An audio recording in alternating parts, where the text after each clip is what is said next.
Hello friends, कैसे हो आप सब लोग। तो कंप्यूटर के अंदर क्या क्या पढ़ना होता है, जैसे अभी आरबीआई का एग्ज़ाम आएगा, आगे आरआरबी के आएंगे, ठीक है। तो मेन जो जो चीज़ें हैं वो मैं बता देता हूँ, उसके बाद मैं आपको इंडेक्स दिखा दूंगा कि क्या चीज़ें, जैसे फुल फॉर्म्स होती हैं, ठीक है। तो ये बेसिकली अब एक या दो आती हैं। पहले आया करती थी मतलब 19 के टाइम पे 4 या 5 उस टाइम आया करती थी, तो उस टाइम ये। फिर उसके बाद में आती है हिस्ट्री। हिस्ट्री में अब क्वेश्चन नहीं आता है, पहले आया करता था हिस्ट्री में, बट हाँ बेसिक फंक्शन ऑफ कंप्यूटर, इसके ऊपर जो ये एक ऐसे चार्ट फ्लो बना हुआ है ना, इसके ऊपर एक क्वेश्चन आता है, ठीक है। उसके बाद में ये नॉर्मली कुछ नहीं है, बेसिक इनपुट आउटपुट में से कुछ नॉर्मली पूछ लिया जाता है, बट इसमें से कुछ नहीं पूछा जाता है, ठीक है ना, रजिस्टर में से पूछा जाता है। अब जैसे वर्किंग ऑफ कंप्यूटर, तो ये बूटिंग के बारे में जरूर पूछ लिया जाता है, बूटिंग, कोल्ड बूटिंग क्या होती है, वार्म बूटिंग क्या होती है, ठीक है। उसके बाद में ये फर्स्ट वर्किंग स्क्रीन तक कैसे आया जाता है वो पूछ लिया जाता है। और फुल फॉर्म में जो सबसे ज़्यादा इंपॉर्टेंट होता है वो ये होता है BIOS, SMPS, post, CUI, GUI. तो इनके बारे, इनपुट डिवाइस, इसके बारे में तो बहुत मतलब कि मोस्ट इंपॉर्टेंट है, इसमें से एक क्वेश्चन पक्का पूछा जाता है। चाहे ये भी पूछ लिया जाता है कितनी फंक्शंस कीज होती है, तो क्या होता है कई बार अपन कीबोर्ड पे ध्यान नहीं देते, कीबोर्ड पे ही लिखा होता है, ठीक है। तो बहुत सारी चीज़ें कीबोर्ड पे ही आपको मिल जाएंगी। टॉगल कीज़ क्या होती है, स्क्रॉलिंग क्या होती है, web suffering, combination keys, arrow keys, directional keys. तो इसके ऊपर एक क्वेश्चन बनता ही बनता है, ठीक है।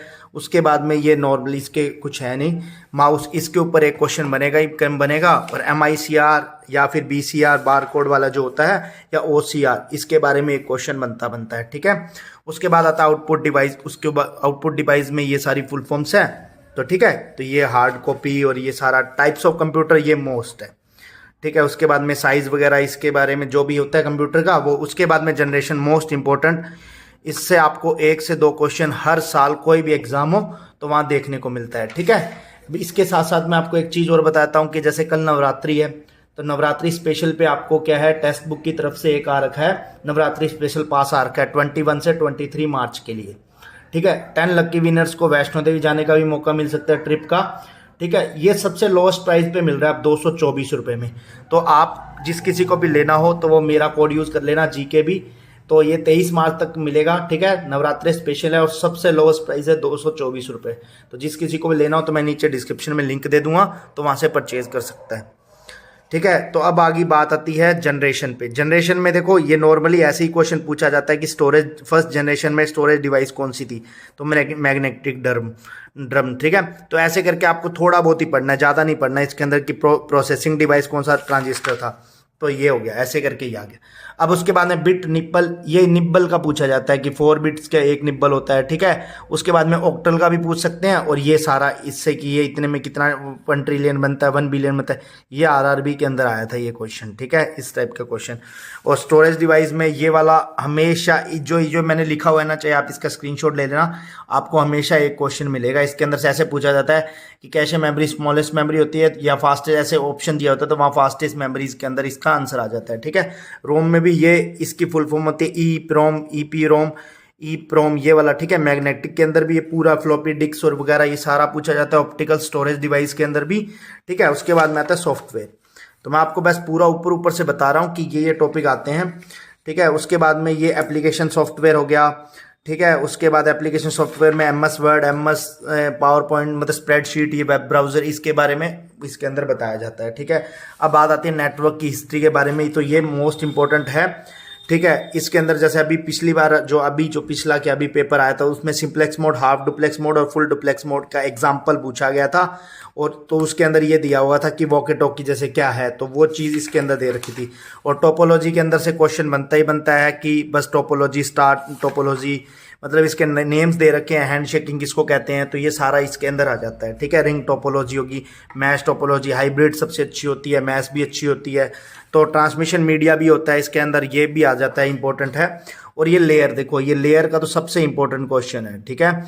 आपसे ये लेयर के ऊपर वाली लेयर पूछी जाती है, तो जिस किसी को भी नहीं पता हो तो वो याद कर लोगे, तो आपको इसके अंदर लेयर का पता लग जाएगा, ठीक है। बाकी ये तो उसके अंदर मिल ही जाएगा आपको। अब आप पूछोगे कि पढ़ना कहाँ से है, देखो एक OB की PDF आती है और एक अड्डा की बुक आती है, तो आप इन दोनों में से कोई की भी यूज़ कर सकते हो, बट अड्डा की बुक अच्छी है ज़्यादा, ठीक है। अरिहंत में से भी पढ़ सकते हो, कि कुछ कहेंगे कि अरिहंत में से पढ़ सकते हैं, तो ये वहीं से ही मिला के लिखा हुआ है, ठीक है। तो ये network device, hub, repeater, bridge, इनमें से क्वेश्चन पक्का आता है, तो ये लिखा हुआ है, ठीक है।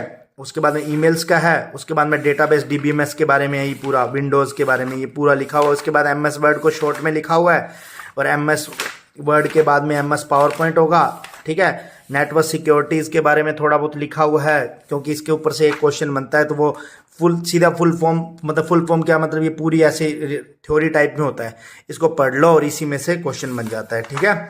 तो ये यहाँ पे हो जाता है ख़त्म। तो बाकी ये बाद में वापस मैंने सेम ही लिखा हुआ है याद करने के तरीके से।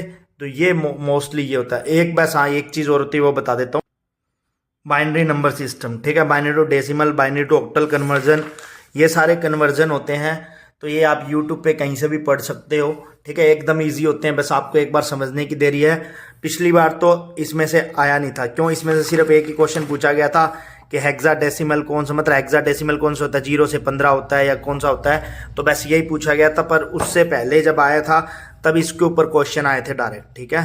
तो इस बार तो कोई क्वेश्चन नहीं है आरआरबी पीओ आरआरबी क्लर्क के अंदर। तो पिछले साल, मतलब इससे जो पिछले साल है उसमें जब जरूर पूछा गया था, ठीक है। तो बाकी किसी को भी कोई डाउट हो तो आप कमेंट सेक्शन में कमेंट कर देना।